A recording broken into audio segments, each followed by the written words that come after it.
지역 경제 위기 이걸 이제 어떻게 돌파할 것인가 하는 어떻게 보면 좀 사회적 경제판만의 또는 어떤 진보 진영만의 어떤 주제는 아니죠. 그러니까 이제 모든 어떤 진영, 모든 어떤 계급이 사실은 이제 고민하고 있는 우리 국내 최대의 우리나라 최대의 저는 사회 문제이자 경제 문제가 바로 이제 지역 경제 위기라고 저는 생각을 하는데 그 방법론은 이른바 좀 진보적인 정치 경제학적인 그런 어떤 방법론에 초점을 맞추고 있습니다. 이게 어떤 무엇이냐면 바로 지역 순환 경제라고 하는 뭐 비교적 좀 요즘에 새로 이렇게 개념화되고 그다음에 담론으로 이제 구축되기 시작한 것인데 이 지역 경제가 정말 아까도 말씀드렸듯이 정말 그 엉망진창이란 말입니다. 그런 어떤 소멸 국면에서 지역을 살려내고 그리고 지역 경제를 활성화하기 위해서는 그 방법론으로 지역 순환 경제라고 하는 것이 굉장히 유력하고 그리고 그 지역 순환 경제라고 하는 개념이 굉장히 민주적이고 그리고 어떤 뭐라 그럴까요? 좀 계획적인 그러니까 민주적 계획 주민들 시민들에 의해서 민주적으로 계획되는 그런 어떤 이 경제 개념이라고 하는 점에서 뭐 감히 좀 진보적인 그런 어떤 개념적 담론이다 이렇게 담론적 개념이다 이렇게 말씀을 드릴 수가 있겠습니다. 잠깐만요. 자, 그러면 이제 우리가 이제 간단하게 여러분들도 이제 잘 알고 계시겠지만 우리나라의 어떤 지역의 위기에 대해서 우리가 조금 살펴봐야 될 것 같아요. 그러니까 뭐 개괄적인 어떤 내용으로 한번 접근을 해봤는데 우리나라에서 지금 서울을 제외한 어떤 모든 지역 경제가 지금 거의 피폐화되고 있습니다. 서울과 가까운 경기라든지 인천 같은 경우에는 뭐 상대적으로 괜찮을 것 같다는 우리 생각을 하고 있죠. 근데 통계적으로 보면은 서울과 가까운 경기나 인천 같은 경우에도 서울로 자금이 다 유출되고 있고요. 은행 자금이. 그다음에 당연히 소비 역시 서울로 휘감기고 있습니다.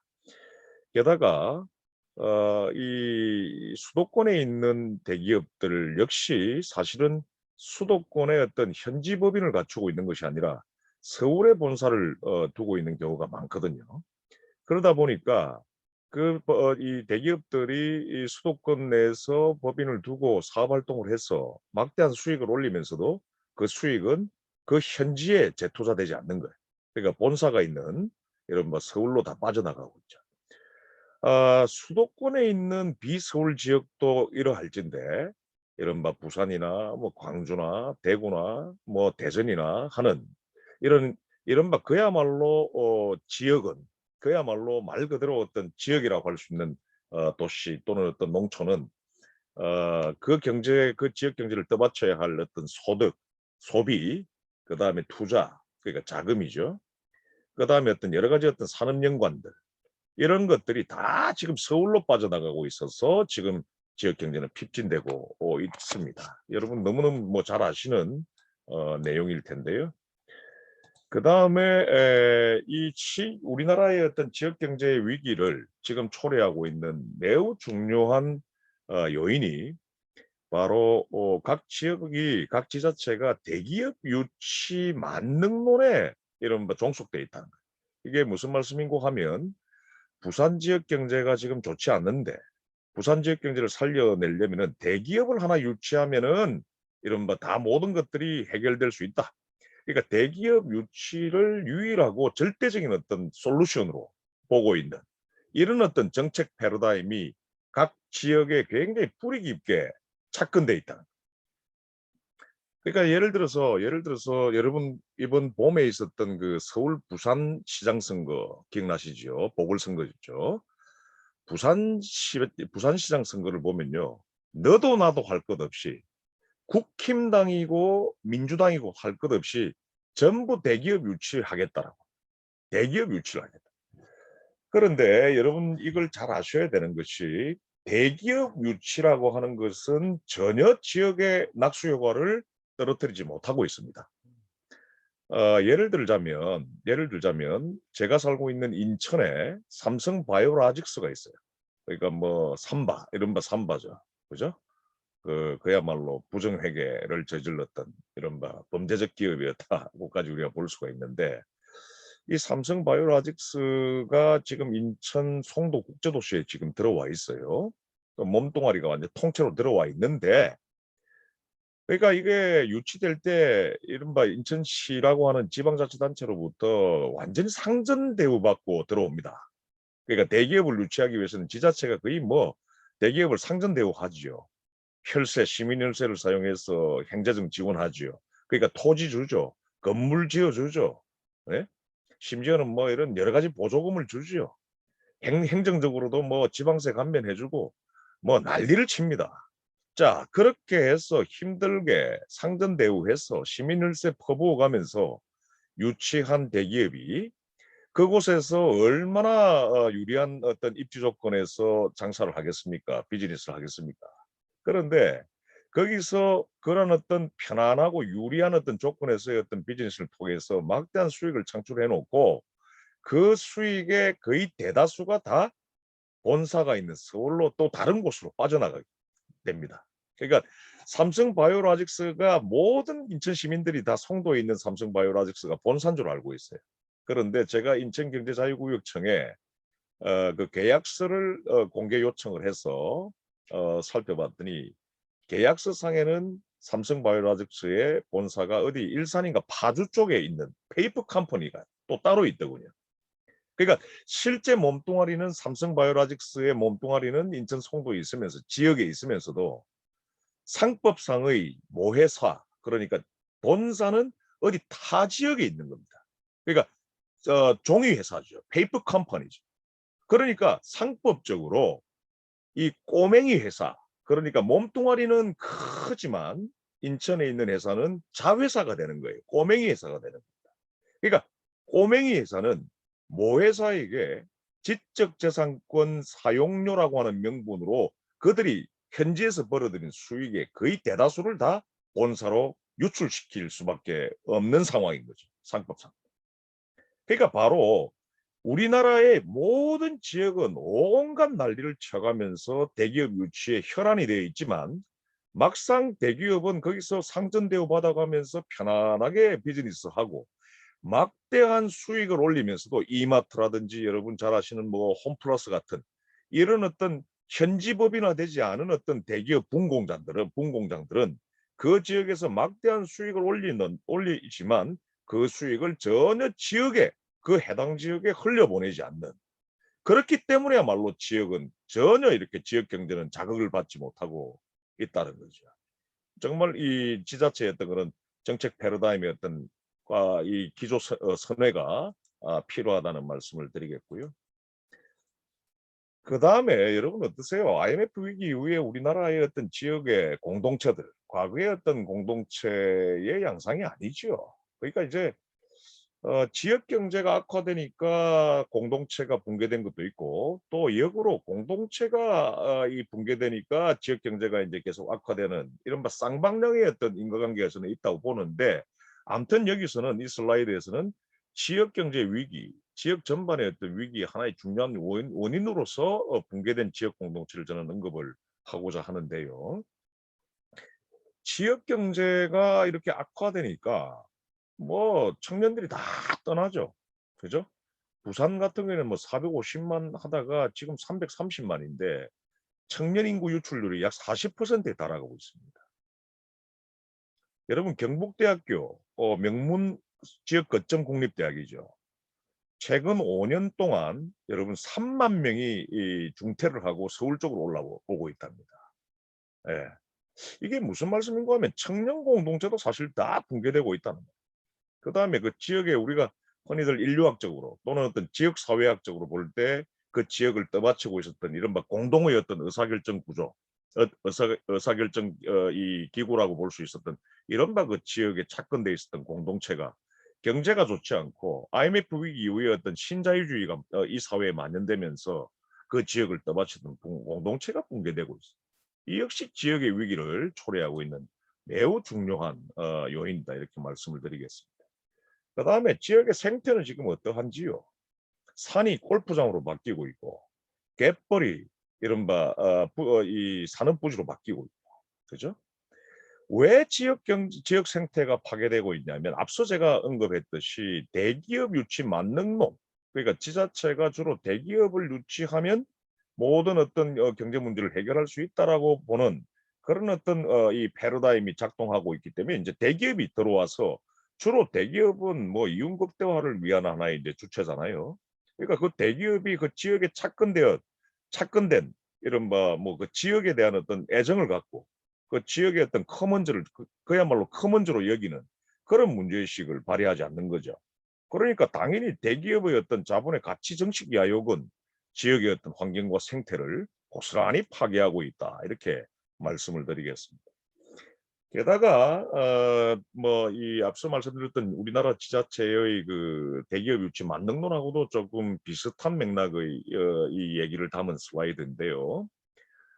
우리나라의 모든 주로 이제 농촌을 제외하면 기본적으로 중소도시 이상의 그러니까 흔히들 시티 그러니까 도시로 불리는 공간은요.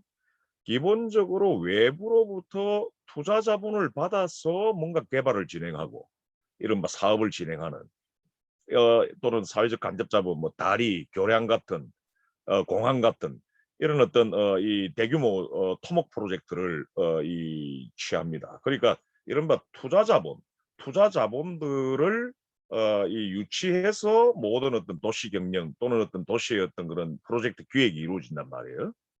그러니까 이른바 도시 자체가 투자자들을 끌어모을 수밖에 없는 구조로 도시 정책 자체가 이제 굳어지고 있으니 투자 자본 없이는 도시가 경영되거나 기획될 수가 없는 상황. 그 이걸 우리가 이제 보통 밥 제소비라고 하는 유럽의 좌파적 진보적 이 도시학자는 기업주의 도시라고 얘기를 하는데 그렇게 들어오게 된 자본들은 주로 투자처를 찾지 못해서 유령처럼 전 세계를 떠돌아다니던 이른바 투기 자본들이거든요.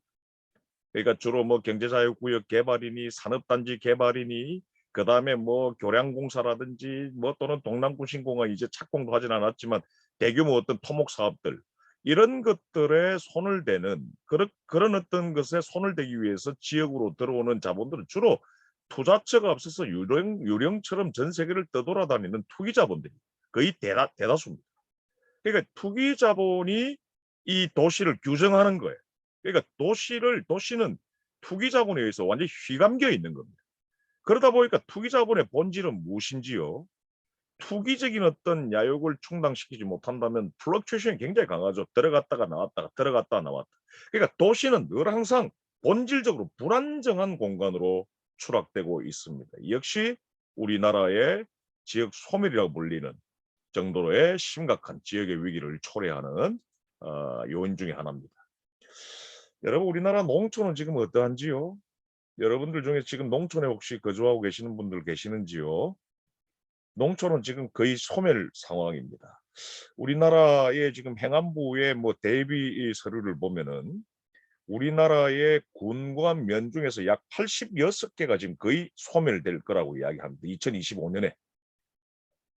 도시, 중소도시까지 포함하면은 중소도시는 중소도시까지 포함하면 그 100개에 달하는 지역들이 행정 단위들이 소멸되기 직전에 있는데요.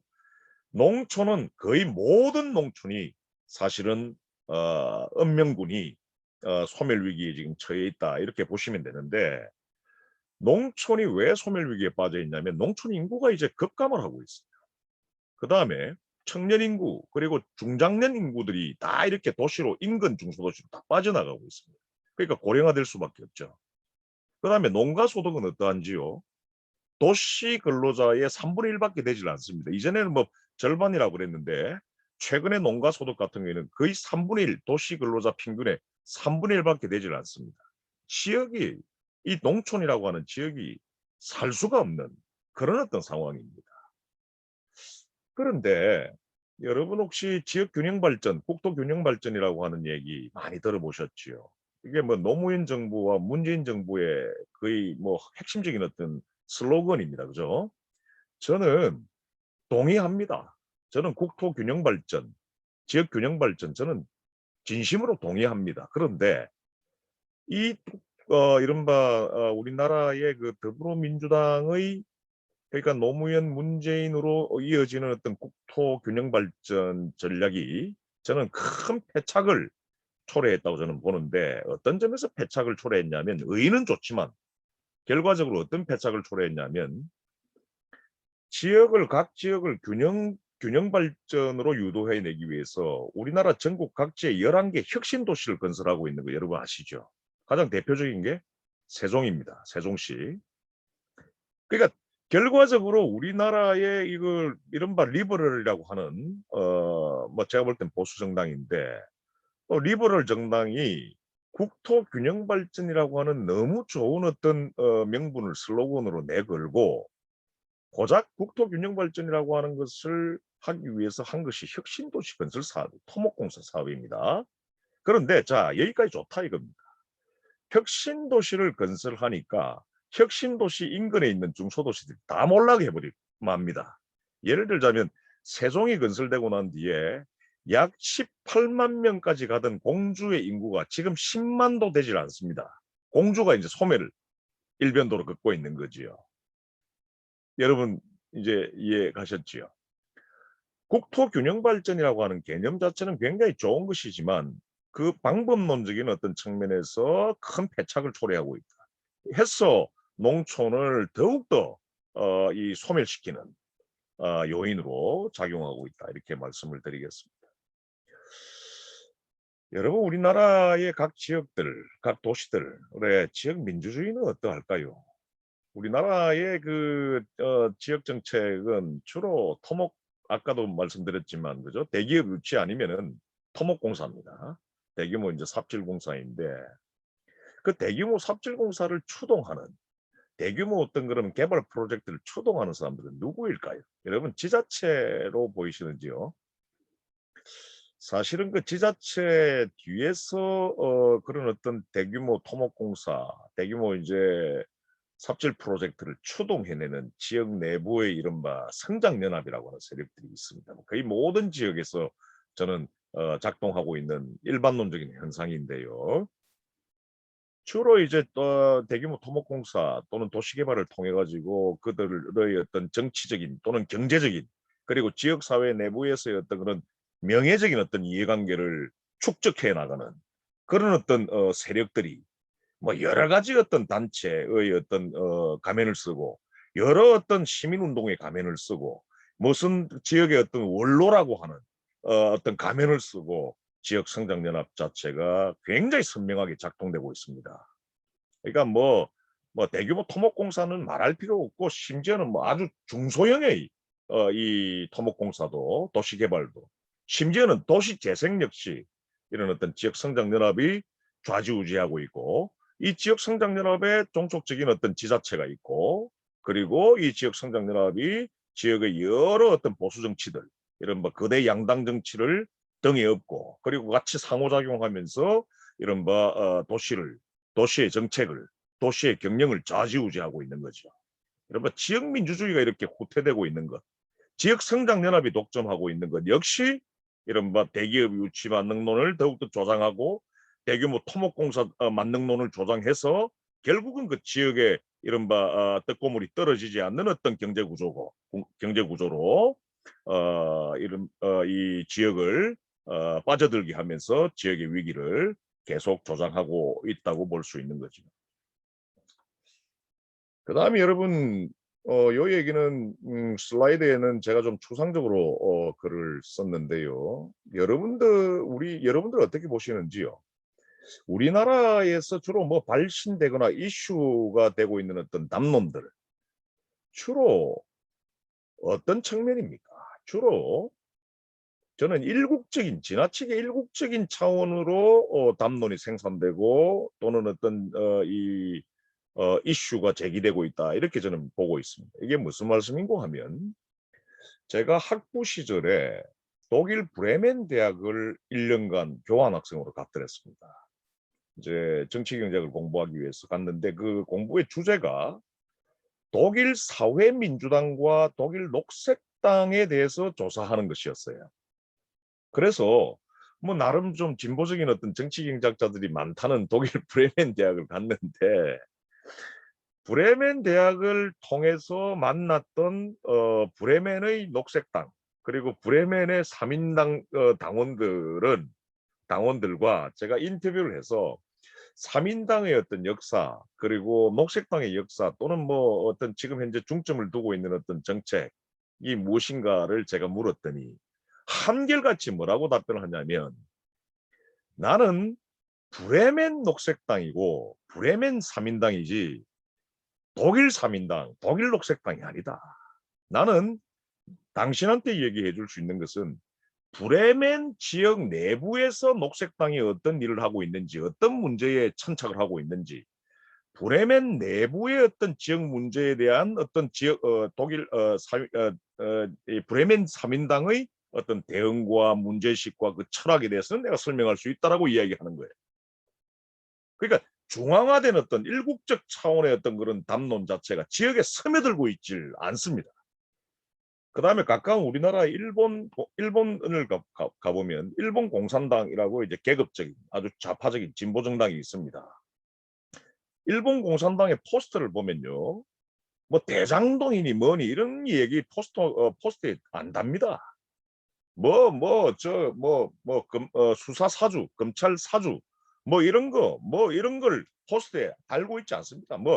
심지어는 무슨 정권 교체, 이런 얘기를 하고 있지 않아요. 그 지역의 어떤 좌파 정당의 어떤 포스터를 보면 그 지역 문제를 어떻게 해결하겠나 하는 매우 구체적이고 하향화된 어떤 청위의 담론들이 제시되고 있다는 것이죠.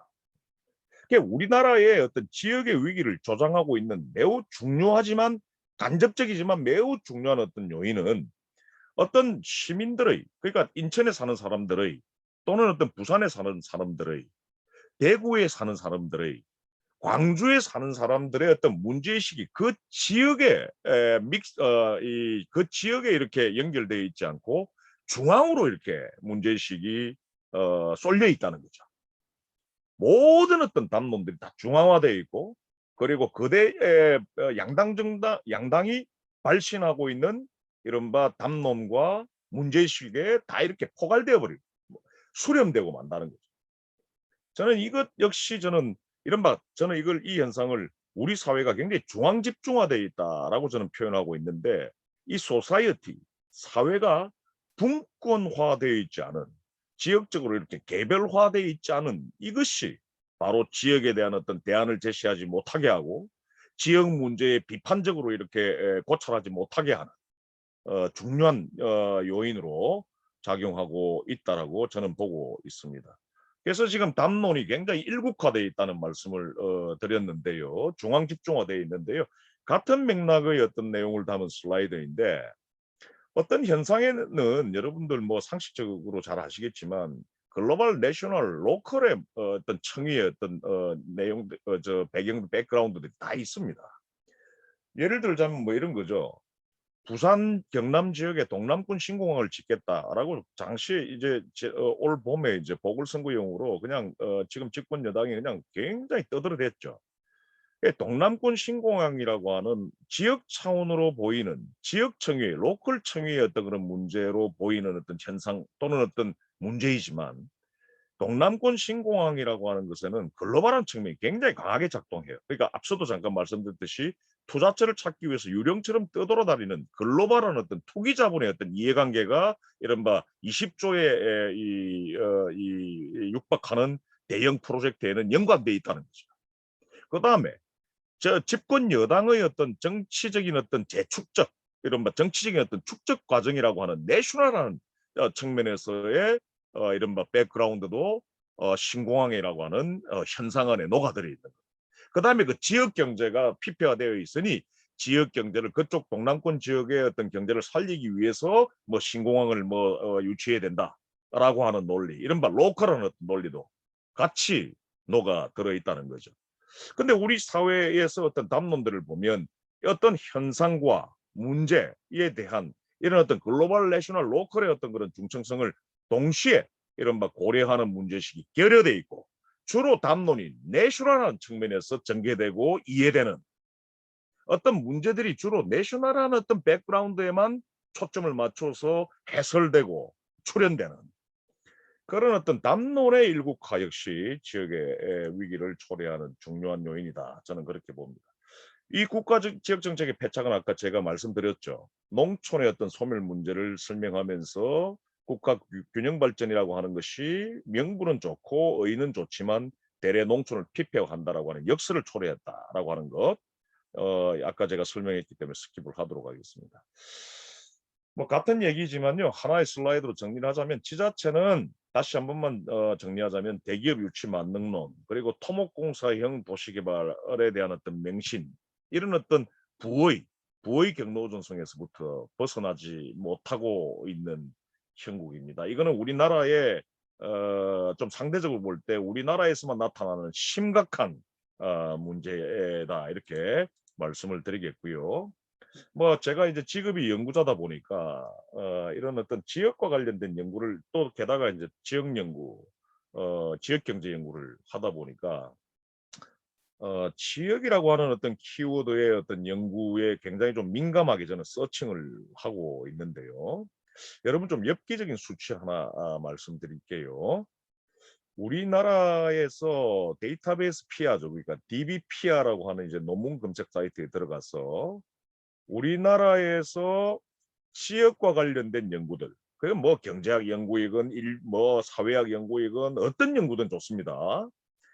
지역과 관련된 우리나라 국내의 연구하고 일본의 DBPR라고 하는 어떤 검색 사이트가 있어요. 그건 뭐 DBPR는 아닌데 학술 검색 사이트가 있는데 일본에 들어가서 지역과 관련된 연구를 제가 사회과학만 추려가지고 한번 검색을 해보고 비교해봤더니 일본의 지역 연구가 우리나라 지역 연구보다 3만 배가 많습니다. 3만 배. 그러니까 이게 무슨 말이냐면 우리나라에서 주로 사회과학을 한다 하면 무슨 그런 똥폼을 잡으려고 그러는 건지 모르겠지만 오로지 중앙 차원의 이른바 일국 차원의 연구에 주로 이제 이 초점을 맞춘다는 거예요. 그러니까 지역의 어떤 구체적인 어떤 지역 그리고 어떤 스페시픽한 어떤 지역 하향화된 어떤 지역의 연구를 하는 것은 뭔가 이렇게 좀 하급의 연구자들이나 하는 것이다라고 하는 이른바 우리나라 어떤 연구의 어떤 주류파들의 어떤 기존의 어떤 문제 이 편향성이 있습니다. 그러니까 전문 연구는 주로 중앙으로 집중되고 서울로 집중되고 뭐 대기업과 관련된 연구로 집중되고 일국 경제로 집중되고 일국 사회로 이제 집중되는 그런 어떤 경향을 보이고 있으니 당연히 지역에 초점을 맞춘 과학적 연구가 행해지지 않고 당연히 과학적 연구가 없으니 지역과 관련된 이른바 발전적 담론들도 나오기 어려운 이른바 우리나라의 지식 생태계가 작동하는 것. 이것 역시 지역의 위기를 초래하는 요인으로 볼 수가 있습니다. 지역에 착목한, 지역에 초점을 맞춘 연구가 없으니 당연히 지역에 이 뿌리를 내리는 어떤 실천도 이른바 실종할 수밖에 없죠. 진보 뭐 또는 좌파 진영의 운동들 한번 보십시오. 얼마나 지역화되었나요? 우리나라의 어떤 진보 좌파 운동의 대명사는 저는 몇 년 전에 전두환이를 잡으러 다니던 어떤 청년 구의원 한 명 있었잖아요. 정의당에. 여러분들 제가 좀 죄송스러운 이야기지만 그분을 또 두둔하는 분 계시겠지만 저는 우리나라의 어떤 진보 또는 좌파 지역 정치의 현주소를 그대로 보여주는 사건이었다고 봅니다. 전두환이를 잡으러 다니기 위해서 구의원 되는 거 아닙니다. 그 지역의 서대문이었나요? 마포였나요? 마포 지역의 서대문 지역의 구체적인 어떤 문제, 하향화된 어떤 문제, 이 문제를 지역 차원에서 해결하고 정치적으로 이 솔루션을 찾는 그런 것들이 바로 진보 좌파의 지역 정치이지 그런 어떤 전국적인 어떤 스타가 되기 위한 하나의 어떤 발판으로 삼는 것이 아니라고 하는 거죠. 그래서 지역에 착목한 연구도 없거니와 실천도 실종될 수밖에 없다는 것입니다.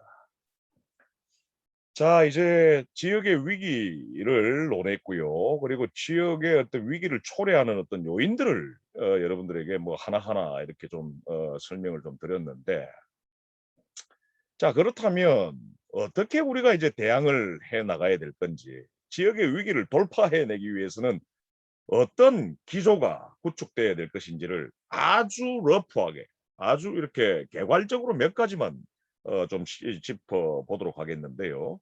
담론이 이제 지역화돼야 되겠죠. 예. 그러니까 서울의 담론 또는 인천의 담론, 광주의 담론, 전주의 담론, 원주의 담론, 부산의 담론, 이렇게 지역화된, 개별화된 어떤 담론으로 가야 됩니다.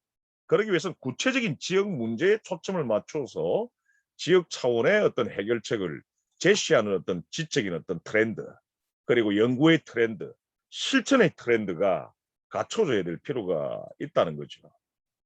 그러기 위해서는 지역 연구의 거점을 구축하는 것이 굉장히 중요합니다. 그러니까 지속 가능한 어떤 형태로 지역에 천착하는 사람들, 그런 어떤 기관들, 그런 어떤 자원을 확보하는 것이 굉장히 중요하고요. 칼 폴라닉 사회경제연구소도 지금 현재는 일국 차원으로 지금 이제 연구소가 편성되고 운영되고 있지만, 조금 더 발전이 된다면, 물적으로 발전이 된다면, 질적으로 발전이 된다면 각 지역마다 이른바 칼 폴라닉의 어떤 사상과 이념, 이론이 각 지역별로 전개되고 착근되는 어떤 과정과 방식은 다 다를 것이거든요. 그렇게 그런 것들을 의식화해서 칼 폴라니 연구소도 저는 더 이렇게 지역화된 어떤 형태로 어떤 폴라니의 이론과 문제의식이 지역에 스며들 수 있게끔 하는 그런 어떤 지적인, 운동적인 그런 어떤 노력이 필요하지 않겠나 하는 생각을 저는 개인적으로 하고 있습니다. 그리고 앞서도 잠깐 말씀드렸듯이 이른바 사안에 대한 어떤 청이중청성을 강조하는 거, 이런 어떤 인식, 이런 어떤 이 정책적인 어떤 스탠스, 이런 것들이, 또는 운동적인 어떤 스탠스, 이런 것들이 굉장히 중요하다고 저는 봐지고요. 그 다음에 이제 앞서 제가 지역 성장 연합에 관해서 잠깐 말씀드렸는데, 지자체와 지역 성장 연합과 그리고 그 지역에 들어가 있는 이른바 홈플러스, 뭐 이마트, 심지어는 어떤 대기업 분공장, 그죠? 심지어는 뭐 글로벌 자본 기업들, 이런 어떤 독점 자본, 그리고 은행도 저는 독점 자본으로 보거든요. 그러니까 대형 제1금융권의 대형 은행들, 이런 어떤 지자체와 지역성장연합과 독점 자본 간의 이 철의 삼각형, 이거 굉장히 이 난공불락의 철옹성입니다. 이것을 대항하고 견제하고 통제하고 비판해낼 수 있는 이른바 지역 발전을 주도할 수 있는 민족 시민 그룹을 구축하는 것, 아주 중요한, 뭐 아주 러프하게 말씀드릴 때 아주 중요한 기조라고 저는 봐지고요. 뭐 같은 얘기지만 민주적인 주민자치, 주민참여 시스템, 재정분권화, 그리고 어떤 이런 것들을 통해서 이제 지역 경제민주주의, 지역 민주주의를 제도한다라고 하는 것이 중요한 기조라고 저는 보고 있습니다. 자, 지금까지 이제 굉장히 이제 좀 뭐라 그럴까요? 개괄적으로 좀 추상적으로 이제 여러분들에게 좀 말씀을 드렸는데요. 자, 그렇다면 이제 지역 경제의 위기를 돌파해낼 수 있기 위해서는 어떤 기조가 이 견지돼야 될 것인지를 조금 하향화해서 좀 말씀을 좀 드리고자 합니다. 이게 바로 이제 저는 바로 지역 순환 경제라고 하는 것이 바로 앞으로의 중요한 어떤 대안적 기조여야 한다고 저는 보고 있는데, 아까 우리 지역 경제의 어떤 위기는 무엇 때문에 초래된다고 제가 여러분들에게 모두에 설명드렸어요. 지역 안에서 지역 경제를 떠받쳐야 할, 지역 안에서 돌고 돌아야 할 지역 경제적 동력들이 다 지역 밖으로, 특히 서울로 빠져나가기 때문에 지역 경제가 핍진되고 만다는 말씀을 드린 바 있습니다. 예. 그렇다면 지역 경제를 떠받쳐야 할 동력들이 지역 밖으로, 특히 서울로 빠져나가는 것을 막는 것이 굉장히 중요하겠죠. 지역민들의, 시민들의 소득이 지역 안에서 소비될 수 있도록 하는 것, 지역 내의 어떤 기업들이 지역 밖에 있는 기업으로 조달력을 발휘해서 이 물건을, 원재료를, 중간재료를 조달하지 않고 지역 안에 그런 어떤 사업체가 있다면 그 지역 안에 있는 기업들로부터 조달을 하게끔 하는, 지역 안에 축적돼 있는, 지역은행에게 축적돼 있는 거대한 어떤 이 예금 자금이 지역 안에 자금 수요자들에게 투용자 될 수 있도록 하는 것. 그렇게 된다면 지역 경제를 떠받쳐야 할 경제 동력들이 밖으로 나가는 것을 막을 수 있겠지요.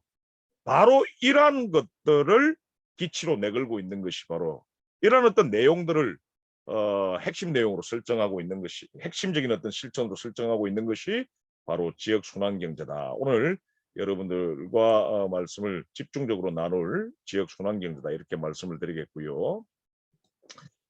그 다음에 이제 지역 순환 경제와 함께 이 지역 순환 경제 안에 포함되는 개념이기도 하지만 조금 지역 순환 경제는 이제 소득이 지역 안에서 소비되고 은행 자금이 지역 안에서 투용자되고 지역 안에 어떤 기업들끼리 서로 납품 조달 관계를 구축하는 그런 어떤 이 경제적인 어떤 측면만을 다루고 있는 것이 지역 순환 경제라고 한다면 두 번째 어떤 기조는요.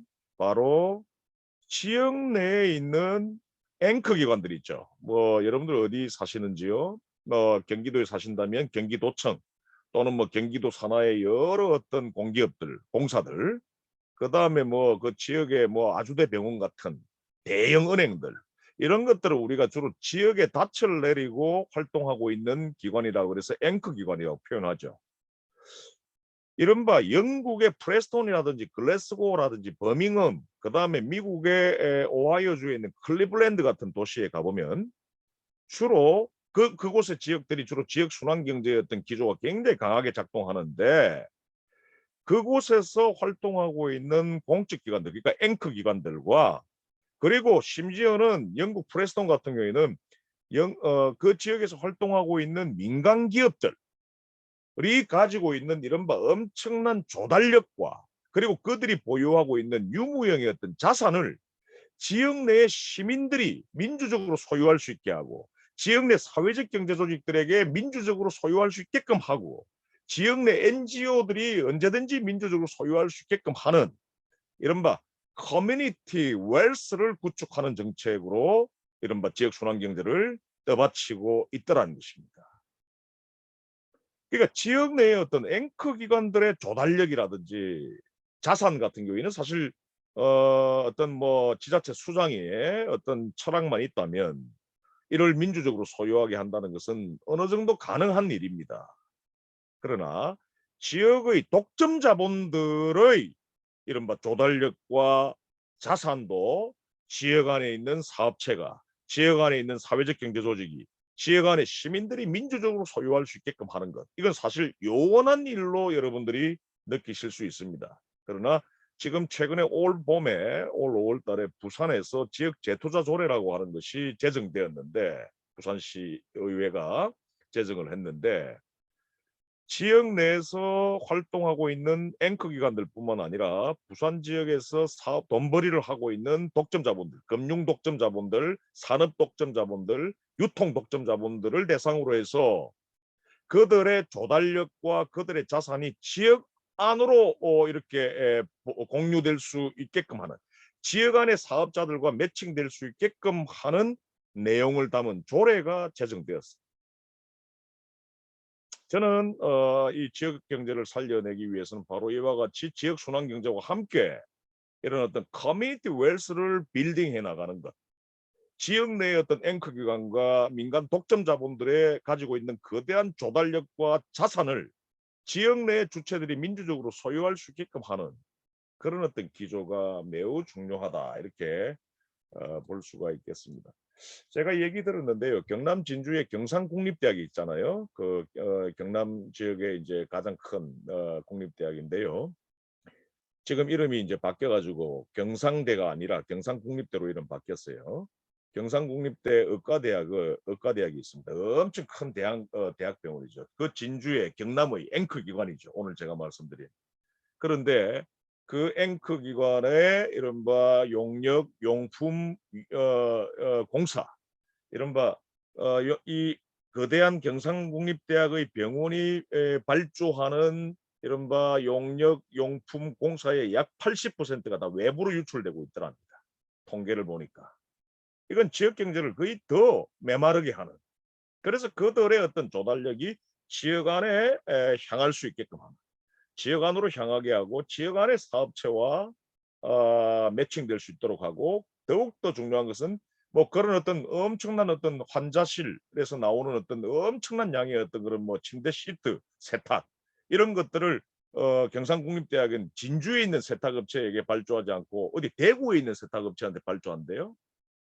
그러니까 만약에 그래서 왜 그렇게 하질 않느냐라고 시민사회단체가 얘기를 하니 그건 우리 그렇게 대형의 어떤 물량을 이 담당할 수 있는 세탁 사업체가 진주에는 존재하지 않기 때문이다라고 얘기를 했답니다. 경상국립대 관계자가. 그렇다면 만약에 그런 어떤 사업체가 없다면 이른바 미국의 클리블랜드나 영국의 뭐 프레스톤 글래스고 버밍엄 일본의 이와테현 뭐 이 저 카나자와와 같이 노동자 협동조합을 만들어서 그 설립을 유도해서 노동자 협동조합이 그 세탁 사업을 담당할 수 있게끔 하는 그런 것들이 바로 이제 이 지역 내의 어떤 민간 자산 또는 앵커 기관 자산의 민주적 소유다 이렇게 볼 수가 있는 것입니다. 그 다음에 이제 같은 얘기인데요. 지역에서 창출된 어떤 잉여가 그러니까 이제 기업의 이윤들이죠. 이윤들 그리고 또 이 지자체에 이렇게 거둬지는 징수되는 어떤 조세, 이른바 지방세, 세수 이런 것들이 이제 다시 또 지역 내에 재투자될 수 있도록 하는 요런 어떤 기조로 이른바 시프트 해야 될 필요가 있다는 것이고요. 주민민주주의를 토대로 하는 어떤 지역 경제의 설계. 왜냐하면 지금까지 이제 이 시장과 그리고 시장과 결탁된 그러니까 막 여기서 이야기하는 시장은 마켓입니다. 시장 지역의 어떤 상품 시장, 금융 시장 같은 노동 시장과 같은 시장과 그 시장을 규정하고 있는 지역 성장 연합들이 주도해왔던 지역 경제에서 이른바 주민민주주의를 토대로 하는 어떤 상향식의 어떤 지역 경제의 설계와 기획 그리고 운영이 중요한 대안적 기조로 설정돼야 될 필요가 있다고 저는 보고 있고요. 지역 경제를 살려내기 위해서는 뭐 경제적인 어떤 선순환, 그러니까 지역 순환 경제적인 어떤 이 메커니즘뿐만 아니라 어떤 생태적인 어떤 발전과 어떤 문화적인 발전, 그리고 복지적인 어떤 발전, 그다음에 어떤 민주적으로 기획되고 통제되는 어떤 이 발전, 뭐 이런 이른바 중층적이고 다면적인 어떤 발전이 동시에 실현돼야 될 필요가 있다는 것입니다. 자, 이제 더 하향화하겠습니다. 이제 더 하향화해서 지역 순환 경제의 관점에서 이제 지역 경제 위기를 돌파하기 위한 하나의 방법론에 관해서 조금 더 하향화된 조금 더 이제 구체적인 얘기들을 조금 하려고 하는데요. 저는 역시 지역화폐라고 저는 봅니다. 지역화폐가 지역의 이른바 시민소득을 지역의 소비로 연결시켜 내주죠. 이건 뭐 지역화폐 연구자 우리 김병조 박사님도 지금 오늘 이 자리에 함께하고 계시는데요.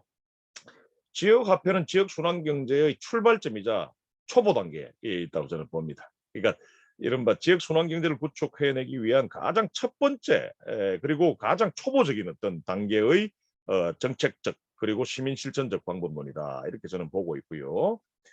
그런데 이제 우리나라의 지역화폐는 주로 지역사랑 상품권이라고 하는 어떤 용어를 통해서 우리가 알 수 있듯이 주로 이제 지역의 경제를 활성화하는 것에 초점을 맞추고 있습니다.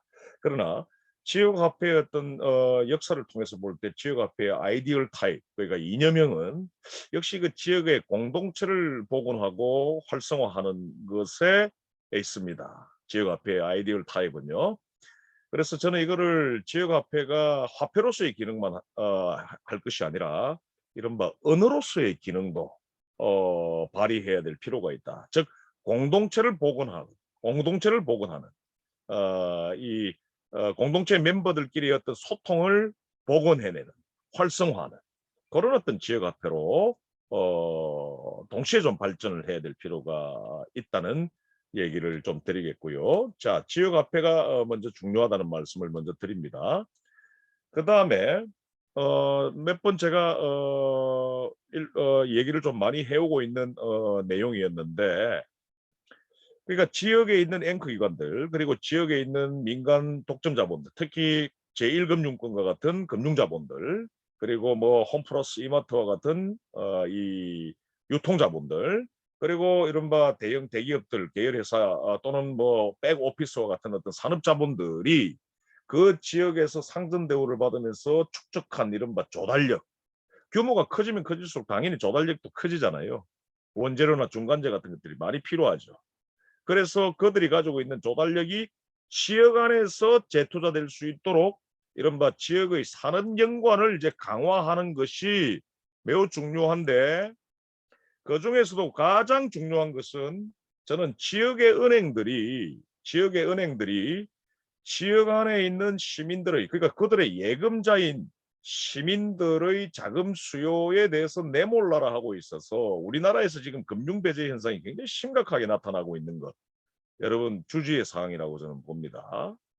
특히 저는 독점자본들 중에서도 지역의 은행들, 특히 제1금융권 같은 관계형 금융을 하지 않고 지역 밀착형 금융을 하지 않는, 오로지 수익을 목표로 하는 이 투용자. 그러니까 당연히 그 지역 안에 있는 금융약자, 저소득층, 사회적 경제조직, 영세 자영업자, 중소기업에 대한 어떤 투용자는 이른바 기피하고 돈이 되는 어떤 지역으로, 그러니까 서울로 빠져나오고 상하이로 빠져나가고 월스트리트로 그들의 어떤 자금이 빠져나가고 있죠.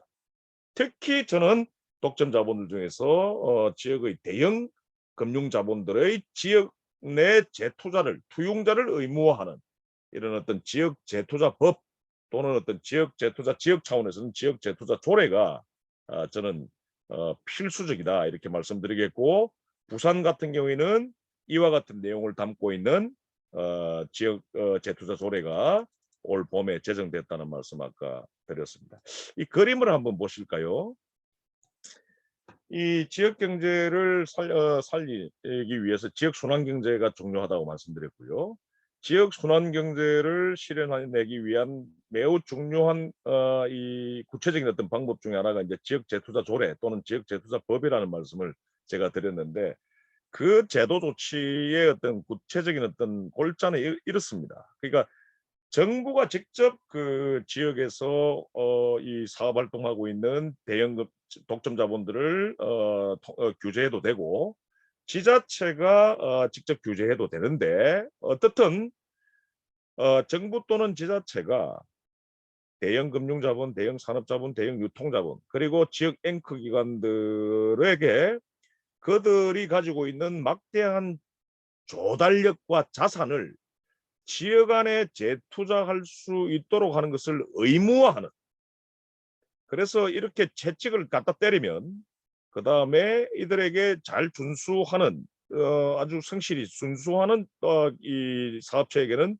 행재적 지원을 해주는, 이런 어떤 채찍과 당근을 양면적으로 가진 어떤 지역 재투자를 의무화하는 어떤 제도적인 조치, 이런 것들을 통해서 지역 내 투용자가 이루어지게 하고 지역 내에서 원재료나 중간재를 조달할 수 있게끔 하고 지역 내에서 고용을 이 인재를 채용할 수 있게끔 하고, 앵커 기관들이 가지고 있는 어떤 이 조달력과 자산을 노동자 협동조합 등에 의해서, 사회적 경제조직에 의해서 민주적으로 시민적으로 이렇게 소유될 수 있게끔 하는 이런 제도적인 조치가 저는 중요하다고 저는 봐지는데, 이건 뭐 거대 양당으로서는 어림없습니다. 이거 뭐 전혀 이렇게 독점 자본을 민주적으로 통제하는, 공공적으로 통제하자는 것을 뭐 거의 뭐 사실 이에 대해서는 전혀 이제 문제의식이 이제 어, 닿질 않고 있는데,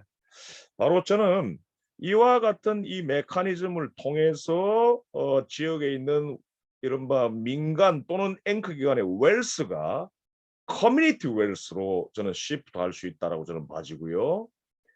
독점 자본이나 앵커 기관이 축적해 놓은 어떤 웰스를 탈지역화하는 것, 비시장화하는 것, 이른바 민주적으로 봉쇄해내는 것, 이것이 저는 굉장히 중요한 이른바 진보적 실천의 포커스다 이렇게 말씀을 드리겠고, 미국의 지역 재투자법을 보면 이런 어떤 미국은 지역 대형 금융 자본에만 이 규제를 취하는데요.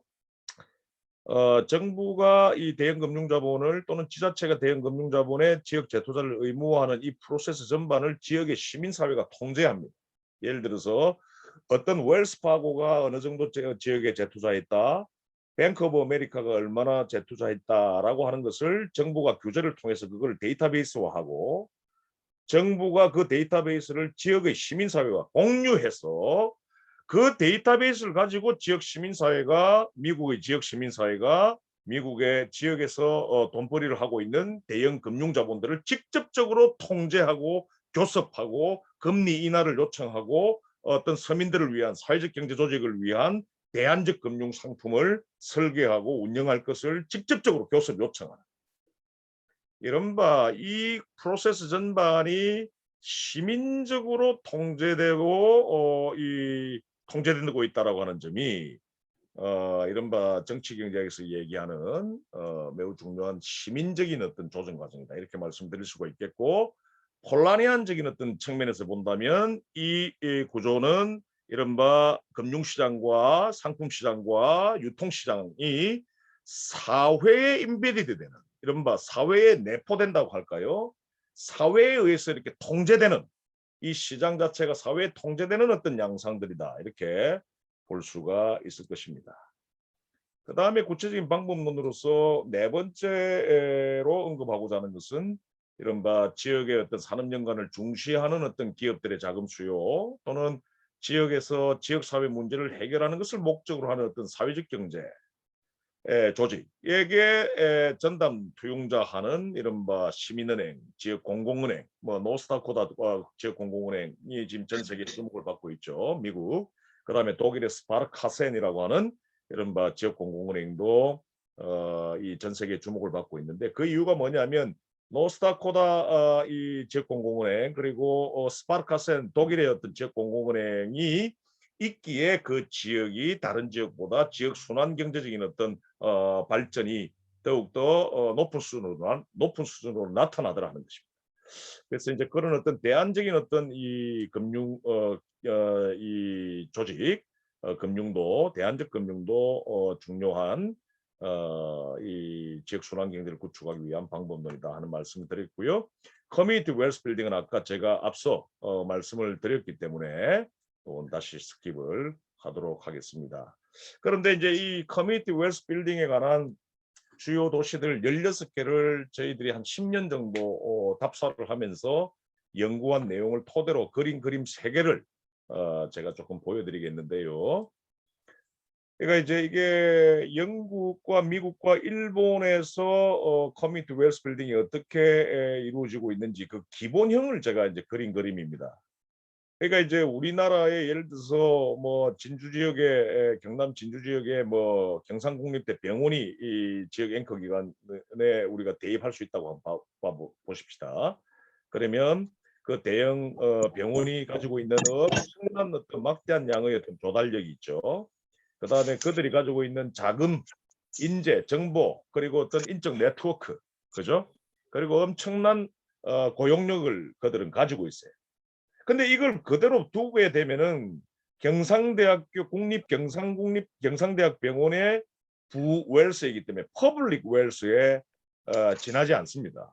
그런데 이 퍼블릭 웰스를 앞서 말씀드렸듯이 지역 재투자 조례라든지 또는 커뮤니티 웰스 빌딩의 어떤 운동이라든지 하는 것들을 통해서 이들의 어떤 조달력이 밖으로 새지 않고 지역 내부의 조달로 이어지고 그다음에 그들의 어떤 자산이 지역 내부에서 민주적으로 공유되고 지역 자산화하게 된다면 그리고 그들의 어떤 고용력이 지역 인재 고용을 하는데 연결된다면 이건 퍼블릭 웰스가 무엇으로 시프트 될까요? 바로 커뮤니티 웰스로 시프트 됩니다. 그러니까 지역 내 중소기업으로 소상공인으로 사회적 경제조직으로 그리고 시민에게 이른바 이 조달력과 자산과 고용력이 공유되는 이런 것들을 커뮤니티 웰스 빌딩이라고 합니다. 그 결과는 당연히 지역 내 재투자로 연결되고 지역 사회 내 어떤 당연히 사회적 경제 조직의 조달력이 공유되니까 당연히 사회 문제를 해결하는 것을 목적으로 하는 사회 혁신을 목적으로 하는 것이 바로 사회적 경제 조직이니 지역 사회 혁신으로도 이어지고 지역 내 소비, 고용으로도 이어지고 지역 인구도 유출을 막을 수 있으면서 지역 소멸을 막는 이런 어떤 이 유럽의 커뮤니티 웰스 빌딩을 취하고 있는 시민 실천적으로 정책적으로 취하고 있는 도시들이 주로 유럽에서도 지역 소멸을 막는 그런 어떤 모범 사례로 손꼽히고 있다는 말씀을 드리겠고요. 같은 얘기들을 제가 조금 더 세분화해서 좀 말씀드린 건데 이건 뭐 구두로 말씀드렸고 또 방금 전에 어떤 슬라이드와 맥락을 같이 하는 것이기 때문에 스킵을 하도록 하겠습니다. 그 다음에 커뮤니티 웰스 빌딩의 또 다른 하나의 방법으로 스페인과 포르투갈, 이탈리아에는요, 이 커뮤니티 웰스 빌딩의 하나의 방법론으로 이 재공영화 또는 재지방정부화에 초점을 맞춥니다. 그러니까 여러분들 우리나라에도 보면 원래 뭐 지방자치단체가 직접적으로 운영하던 어떤 지역의 어떤 한 사업이 민영화된 케이스가 굉장히 많죠, 여러분, 그죠? 그러니까 민영화되었다는 말은 이른바 공공부문이 시장화되었다는 말이거든요. 그런데 이것을 다시 재공영화, 재지방정부화하는 어떤 정책과 시민 실천들이 이른바 유럽에서 지금 굉장히 활성화되고 있습니다. 그런데 다시 재공영화되었다라고 해서 완전히 100% 지자체가 의사결정을 하는 거버넌스를 하는 그런 어떤 형태가 아니라 코프로덕션, 그러니까 재공영화했으니 당연히 지자체가 관여해야 하지만 그 지역사회의 모든 주체들이 이 코프로덕션 프로세스에 참여해서 공공부문을 운영하는 가장 대표적인 것이 스페인의 테라사라고 하는 곳인데요. 뭐 바르셀로나도 마찬가지로 스페인에서 주로 이런 어떤 진보적 시도들이 많이 나타나는데 바로 이런 어떤 코프로덕션 체제를 통해서 재공영화가 가지고 있던 기존의 어떤 관료적 부작용을 막아낼 수가 있고 공공부문의 조달을 다시 또 지역화, 지역 재투자로 연결시켜낼 수 있게 되면서 지역 순환경제가 구축되고 지역 경제가 활성화되더라. 그런데 여기 여러분 회색 영역을 한번 잘 보세요. 재공영화하는 것으로 끝난다고 한다면 이거는 이전에 뭔가 이렇게 시장화, 민영화했던 이유를 가진 조직으로 다시 돌아갈 수 있는 리스크가 크겠죠.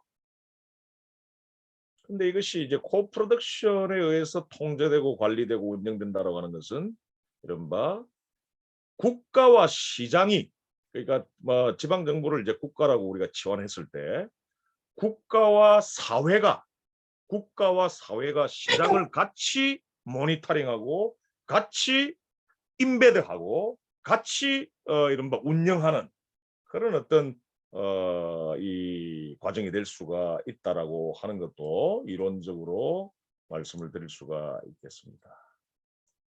뭐 이것도 뭐 같은 얘기라서 일단 조금 넘어가도록 하겠고요. 분권적 뭐 주민자치, 주민 참여의 어떤 분권적 지역 경제로 이제 가야 된다라고 하는 것이고, 그다음에 이제 여러분들 중에서 지역 순환 경제라고 하는 것은 뭐 좀 폐쇄형 지역 경제의 어떤 좀 폐쇄형 아닌가? 폐쇄 경제를 의미하는 것 아니야? 어떤 A 지역에서 뭐 대구 안에서만 사는 연관이 이루어지고 뭐 어떤 뭐 이런 대구 안에 있는 어떤 경제적인 어떤 동력들이 지역 밖으로 빠져나가는 것을 막는다. 라고 하는 점에 이제 초점을 맞춰서 너무 이렇게 뭐 지역주의적으로 갇혀 들어가는 건 아니냐라고 말씀을 생각을 하실 분들도 계시지만 지역 순환 경제를 지향하고 있는 영국의 주요 도시들을 보면 한 16개 도시들이 서로 같이 지역 순환 경제를 지향하는 그러니까 대기업 유치하지 않고 지역 안에서 동력을 찾는 지역 안에서의 어떤 산업 연관을 강화하는 지역 안에서 은행 자금의 투용자를 촉진시키는 그런 어떤 지역 순환 경제를 지향하는 지역들끼리는 서로 산업적으로도 연대하는 그리고 그들 지역끼리는 지역 화폐를 매개로 해서 이른바 그들 지역의 시민 소득이 또 그 해당 카운터파트인 어떤 지역에서 또 소비될 수 있도록 하는 여러 어떤 연대들이 시민 실천적으로 이루어지고 있다는 것도 아울러 좀 말씀을 드리겠고요. 그다음에 지역 내의 어떤 수급을 중시하는 그러니까 지역 안에서 이런 지역 순환 경제를 이제 구축하다 보면 지역 안에 있는 수요에 맞춰서 생산하면 되는 겁니다. 그러니까 자본주의적 어떤 생산의 가장 본질적인 어떤 모순은 무정부적인 어떤 생산을 하죠, 그죠? 수요를 고려하지 않죠. 그냥 아주 러프한 어떤 시장 예측만 하고 이 생산이 들어가죠. 그러다 보니까 당연히 항상 본질적으로 주기적으로 과잉 생산 공황의 위기가 도래하게 되죠. 근데 이런 지역 순환 경제를 구축하다 보면 지역 내의 어떤 생산과 소비가 이렇게 매칭됩니다. 지역 내의 수급을 중시하는 수요와 공급 간의 어떤 균형을 중시하는 어떤 지역 경제의 어떤 경영을 하다 보면 하게 되면 지역의 이른바 고정적으로 존재하는 어떤 수요 수준을 초과하지 않는 생산이 가능해지는 거죠. 이게 바로 칼 막스가 만년에 칼 막스가 이 주목했던 순환 경제라고 하는 것이고요. 이건 결과적으로 생태적인 이 기여를 할 수 있게 되는 과잉 생산이라고 하는 것이 다들 이제 생태 파괴의 주범이잖아요. 그래서 생태적인 어떤 지역 경제를 가능케 해줄 수 있다 이렇게 말씀을 드리겠습니다. 자, 이제 오늘 이제 얘기를 제가 한 10분 정도로 정리를 하려고 하는데요. 이 네 번째 챕터가 가장 폴라니적인 혼란이 이제 문제의 의식과 직결되는 이론 개념이다 이렇게 저는 말씀을 드리겠는데 이 왜 이렇게 점자가 있느냐 이렇게 보시겠는데 이게 불란스 말입니다. 이 프랑스 말 소셜 레귤라시옹이라고 하는 이 개념인데요. 저는 이 지역 순환 경제를 구축해내는 데 있어서 그리고 지역 순환 경제에 있어서 가장 중요한 실천과 정책의 핵심은 바로 이 소셜 레귤라시옹이라고 하는 사회적 조정이라고 하는 개념에 있다. 저는 보고 있습니다. 이게 무슨 말씀인고 하면 이게 정치경제학 중에서도 주로 조절 이론이라고 하는 뭐 프랑스의 어떤 그 정치경제학, 좌파경제학의 분파가 이 개념하고 이론화하는 것인데 이 사회적 조정이라고 하는 것이 뭐냐면 시장적 조정과 완전히 이렇게 대립적인 것이라고 보시면 돼요. 그렇다면 먼저 시장적 조정이 뭐냐라고 하는 것을 제가 좀 말씀드리겠는데 시장적 조정이라고 하는 것은요. 경제를 시장적으로 조정한다는 말입니다. 그러니까 경제를 조정한다라고 하는 것은 또 경제를 조정한다라고 하는 것은 생산과 소비의 어떤 양을 조정하는 것이 바로 경제적인 조정이라고 하는 것인데 자본주의 시장 경제는 주로 어떤 방향을 지향합니까? 생산자가 그냥 무정부적으로 자유롭게 생산하고요. 그다음에 소비자들은 개별화되어 있고 파편화되어 있죠. 자기의 효용만을 무한 추구하는 어떤 개별적인 어떤 주체로서의 어떤 소비자가 존재하죠. 무정부적이고 개별적인 어떤 생산자들이 존재한다. 다른 사이드에는. 그래서 이렇게 생산해서 상품을 시장에다가 내놓으면 이 수요 수준에 따라 가지고 상품의 가격이 올라가거나 내려가거나 하겠죠. 그죠? 그러면 상품의 가격이 올라가게 되면 생산을 더 추가 생산을 더 늘리게 되고 상품의 가격이 떨어지게 되면 생산을 줄여 나간다는 거예요. 그러니까 이른바 아담 스미스가 이야기했던 보이지 않는 손, 인비지블 핸드라고 하는 것이 바로 이 시장 가격의 업앤다운 운동, 상하 운동에 의해서 상하 운동이 바로 보이지 않는 손인데 상하 운동에 의해서 생산량과 소비량 사이의 양적 불균형은 해소될 수 있다고 보는 것이 주류 경제학이자 자본주의의 어떤 지향점이죠. 자본주의 시장 경제의 지향점이죠. 아까 뭐 우리 저 이사님 말씀하셨던 시장적 자기조정의 지향점이 바로 그것입니다. 시장에서 형성된 방임적으로 형성된 상품 가격의 상하 운동에 의해서 생산량과 소비량, 수요량과 공급량 사이에서 나타나는 본질적인 어떤 양적 불균형의 문제를 해결해낼 수 있고 또 그런 식으로 모든 정책적인 어떤 방향이 가야 된다라고 하는 것이 바로 신자유주의 그리고 자본주의를 수호하는 그리고 시장 경제를 수호하는 주류 경제학자의 핵심 논리이죠. 이걸 바로 시장적 조정이라고. 그런데 지역 순환 경제를 구축하기 위해서는 사회적 조정이라고 하는 또 다른 어떤 방식의 경제 조정이 필요하다라고 하는 얘기가 이제 바로 이 슬라이드인데 바로 생산과 소비를 생산자와 소비자 간의 사전적인 어떤 협의를 통해서 생산량과 판매 가격을 사전적으로 조정해 나가는 것을 바로 사회적 조정이라고 합니다. 근데 왜 사회적이라고 하는 형용사가 붙어 있습니까? 라는 질문이 있을 수 있겠죠. 왜 사회라고 하는 개념을 쓰고 있냐면 여기서 이제 폴라니의 이제 사회라고 하는 개념과 맞물리는데 여기서 이야기하는 생산과 소비라고 하는 것은 조직화된 생산자들, 그러니까 생산자들끼리의 조직화된 생산, 그리고 소비는 소비자들끼리의 조직화된 소비를 의미하는 것입니다. 그러니까 예를 들어서 여러분 이미지를 조금 쉽게 제공드리면 스웨덴의 가장 국민차가 볼보 있죠, 볼보. 볼보라고 하는 차는요, 쿼털리, 그러니까 분기에 한 번씩 볼보 생산과 관련된 모든 생산자들이 조직화된 어소시에이션이 있고요. 자동차 생산과 관련된 소비자 어소시에이션이 있습니다. 소비자들이 개별화되어 있지 않고 이른바 연합화되어 있어요.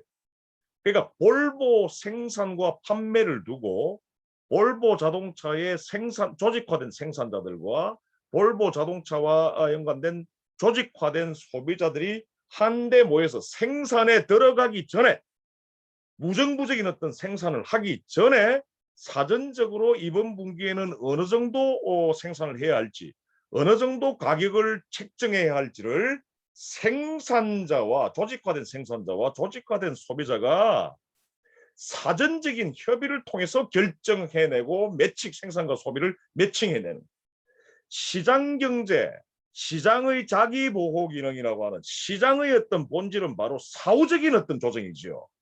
일단 무정부적인 어떤 생산을 해놓고 시장 가격의 업앤다운 운동에 의해서 사후적으로 생산량과 수요량, 소비량 사이의 어떤 그런 이 갭을 조정해낼 수 있다고 보는 것이 바로 시장 경제의 어떤 핵심이라고 한다면 바로 사회적 조정이라고 하는 것은 바로 이와 같이 생산과 소비를 사전적으로 협의해 나가는 것. 그래서 자본주의 시장 경제를 뛰어넘는 이른바 경제 조정 방식을 지향하는 것이다라고 하는 것을 오늘 좀 강조를 드립니다. 그래서 제가 지금 방금 구두로 다 말씀드린 것을 제가 그림으로 그려봤는데요. 이 시장적 조정이라고 하는 것은 일단 공급자는 뭐 시장 경제에서는 사회에 전혀 통제되지 않고 있는 어떤 시장 같으면 공급자들은 전부 다 개별화되어 있고 파편화되어 있죠. 소비자와 뭐 이렇게 뭐 소통을 하거나 조직화된 소비자와 이렇게 뭐 사전적인 어떤 뭐 협의를 한다라고 하는 것은 어떤 이념형으로서의 어떤 자본주의 시장 경제에 나타나지 않죠. 공급자는 무정부적으로 생산을 합니다. 그러면 주로 대체적으로 보면은 과잉 공급이 주로 일반적으로 많이 나타나죠. 그러니까 뭐 가소 공급도 나타나기도 합니다만 과잉 공급이 주로 이제 일반적인 현상으로 나타나는데 그 과잉 공급 상황이 있다면 시장 안에서 방임적으로 자율적으로 형성된 어떤 시장 가격이 위로 내려갔다가 밑으로 내려갔다가 하면서 이른바 보이지 않는 손에 의해서 수급의 불균형이 조정될 수 있다라고 하는 거예요. 이게 바로 시장적 조정입니다. 그러니까 시장 가격의 상하 운동을 통해서 수요량과 공급량이 사후적으로 조정되는 이게 바로 시장적 조정입니다. 그러니까 생산자는 소비자에 대한 어떤 정보량이 없어요. 소비자도 생산자에 대한 어떤 정보량이 굉장히 적습니다. 이 시장적 조정은. 그리고 조정 속도가 굉장히 빠르게 이루어집니다. 그러니까 시장 가격이 조금이라도 올라가면 생산량이 탁탁탁탁 늘어나는, 시장 가격이 조금이라도 이렇게 다운하게 되면 생산량이 갑자기 급감하는 이 조정 속도가 굉장히 빠르게 나타나는 것이 역사적으로 볼 때, 실정적으로 볼 때 이런 어떤 특징을 보이는 것이 시장적 조정이라고 한다면 이 사회적 조정이라고 하는 것은 자 오늘 볼보 사례를 통해서도 제가 말씀드렸고 아까 제가 이론적으로 추상적으로도 여러분들에게 말씀을 드렸기 때문에 여러분 뭐 다소 생소한 개념이지만 이해를 어느 정도 하셨으리라고 저는 보는데요. 생산자가 조직화돼 있고 생산자 협동조합 가장 대표적이죠. 뭐 이탈리아의 여러분 잘 아시는 볼로냐 있죠. 에밀리아 로마냐주. 지역 경제에 가장 튼실한 지역 순환 경제적으로 돌아가는 아주 모범 어떤 지역 경제로 손꼽히고 있는 뭐 볼로냐 같은 경우는 거의 뭐 생산자가 70%, 80% 이상 조직화되어 있죠.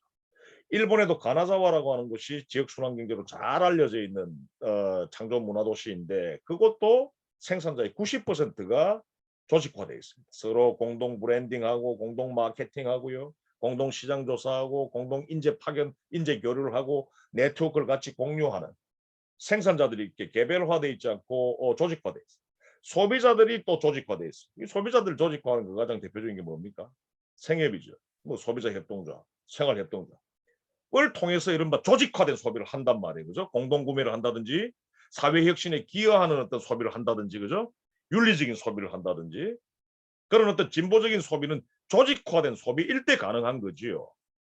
그래서 조직화된 생산자와 조직화된 소비자가 양자가 만나서 상호에 관해서 아주 풍요로운 어떤 양적 질적 정보를 가지고 있습니다. 시장적 조정과는 달리. 그래서 생산하기 전에 이 양자는 이 조직화된 양자는 상호 커뮤니케이션을 통해서 생산에 관한 소비에 관한 정보를 교환해서 공급자와 수요자가 상호 협의를 통해서 생산량을 그리고 가격을 사전적으로 도출해내는 것.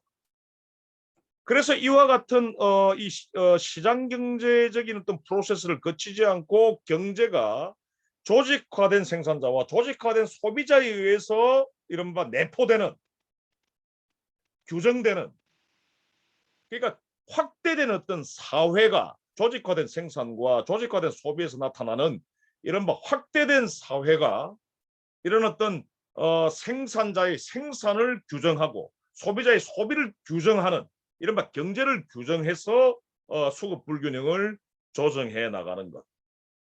이거는 보이지 않는 손이 아니라 바로 보이는 손에 의해서 폴라니가 강조하는 바로 사회에 의해서 생산자의 정확하고 치밀한 생산 계획이 담보되고 과잉 생산이 담보되며 방지가 담보되며 소비자의 생산에 대한 어떤 참여 이른바 컨슈머와 프로듀스를 포함하는 이 결합시킨 프로슈머의 개념이 이 사회에 의해서 나타나는 사회에 의해서 경제가 통제되고 계획되는 이런 어떤 시스템을 담보해낼 수가 있다는 것이죠. 이것이 바로 폴라니의 가장 대표적인 개념인 사회에 인베디드되는 묻혀 있는 사회에 묻어져 있는 이른바 경제 또는 시장이다 이렇게 보고 있습니다. 이 사회적 조정을 현실에서 가능케 해주는 것이 바로 지역순환경제이고 또 역으로 지역순환경제가 제대로 지역에 착근되고 그리고 경제적인 어떤 안정성을 담보하기 위해서는 이런 어떤 사회적 조정을 아주 제일 가장 중요한 이른바 실천의 정책의 원리로 삼아야 된다는 말씀을 제가 드리도록 하겠습니다. 이제 2분 정도로 이제 결론을 좀 내려야 할 텐데요. 지역의 상품 시장이 오늘 제가 말씀드렸듯이 사회적으로 조직화될 때 생산자가 소비자가 사회적으로 조직화될 때 비로소 그 시장 내에 수급이 양적으로 또 질적으로 균형을 이루게 된다는 거예요. 이거는 뭐 사회적 경제는 말할 필요도 없어요. 그러니까 저는 오늘 지역 경제 일반을 얘기를 지금 전제하고 지금 얘기를 하고 있는 것인데 사회적 경제 역시 이런 어떤 이 생산과 소비가 조직화될 때 사실 성공할 수 있는 프로젝트이거든요. 시장 경제를 뛰어넘을 수 있을 만큼의 어떤 양적 성장이 가능해지는 것인데 오늘 결론 하나는 어쨌든 지역의 상품 시장이 또는 뭐 노동 시장이 금융 시장이 사회적으로 조직화될 때 비로소 그 경제 지역 경제의 안정성과 활성화를 담보해낼 수가 있다. 그래서 일본의 뭐 아주 대표적인 70년대 우리 김병조 선생님 같은 분들은 아실 텐데 80년대 우리 한국의 운동권 출신들 정치경제 하신 분들이 많이 읽었죠. 지상순 일본의 이케가미 준 선생 국가독점자본주의론 네 원조입니다 이 양반이. 그래서 이제 90년대 이후에 이분이 이제 지역 경제로 눈을 돌리게 되면서 좀 많이 이제 조금 국가독점 자본주의론에서 이제 조금 더 포스트해졌는데 물론 레디칼한 마르크스주의 정치경제학자인데 지역 경제 내부의 어떤 생산과 소비를 조정하는 것을 시장의 가격 운동에 맡기는 것, 보이지 않는 손에 맡기는 것은 우리 안식처를 포기하는 것 같다. 굉장히 중요한 많은 것들을 시사하는 저는 센텐스라고 보고 있고요. 제가 오늘 제일 강조하면서 마지막으로 여러분들에게 좀 소리를 질렀던 이 사회적 조정은 시장 가격의 변동에 의해서 수요와 공급을 사후적으로 조정하는 자본주의 시스템, 이른바 시장적 조정과 달리 수요자 간, 공급자 간, 그러니까 소비자 간, 생산자 간, 그리고 생산자와 소비자 간의 연대와 소통을 통해서 시장이 작동하기 전에 사전적으로 가격과 생산량을 결정하는 것. 이것이 바로 사회적 조정이고, 이 사회적 조정은 폴라니안적인 어떤 그런 함의가 녹아든 그런 어떤 개념이라고 하는 것을 말씀을 드리겠습니다. 같은 내용인데요. 로베르트 보아이어라고 하는 정치경제학자도 제가 지금 여러분들에게 말씀드리고 있는 맥락에 초점을 맞춰서 사회적 조정 얘기하고 있고요. 이런 어떤 지역 내발적 발전이라는 말이 이제 지역 순환 경제인데요. 이게 일본어 표현입니다. 미야모토 케니치 선생이라고 지역 순환 경제의 이제 창시자인데, 이 지역 순환 경제라고 하는 것은 지역에서 생산된 것이 지역에서 소비되는, 이른바 그러기 위해서는 지역 내에 수요가 조직화돼야 되고 지역 내 공급이 조직화돼야 된다. 이른바 사회가 필요하다는 겁니다. 사회가 조직화된 생산과 조직화된 이 소비라고 하는 소사이어티가 필요하다. 시장에 대칭되는 개념으로서의 사회가 필요하다. 이 사회가 구축이 되어서 지역에서 생산된 것이 지역에서 소비가 되는, 자기 완결적으로 작동하는 이른바 사회적 경제에 의해서 최종 완성된다라고 하는 점을 역설하고 있습니다. 그러니까 지역 순환 경제에 있어서 본질적으로 사실 매칭되는 주체가 바로 사회적 경제이지 않나 하는 생각을 저는 하고 있고요. 같은 얘기인데, 지역 순환 경제는 집권적이고 권위적인 중앙과의 이제 싸움이어야 되겠죠. 왜냐하면 이제 지방 분권 또는 재정 분권을 또 전제로 해야 하는 것이고요. 대기업 유치에 반대하는, 따라서 생태 파괴와의 어떤 싸움, 그리고 지역의 독점 자본과의 싸움, 이른바 반자본 운동이다. 저렇게 볼 수가 있겠습니다. 따라서 정리를 하자면 지역 순환 경제를 하면 로컬의 글로벌에 대한 싸움이고요. 지역의 중앙에 대한 싸움이고요. 분권과 주민민주주의의 독점 자본에 대한 대항이자 도전이며 대안이다. 이렇게 말씀을 드릴 수가 있겠습니다.